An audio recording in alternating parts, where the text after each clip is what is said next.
Hello, Mummy. Hello, Rajesh. What a nice surprise. Well, I've been thinking about you. How are you doing? Are you happy, Mummy?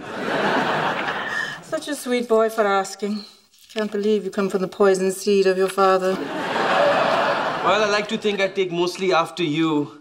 Anyway, speaking of Daddy, I had a very strange conversation with him. He said he couldn't afford to send me money anymore because of his active social life. What does that mean? Active social life. Well, let's not talk about him or whatever shenanigans he may or may not be up to. Let's talk about you. Rajesh, is your father seeing someone?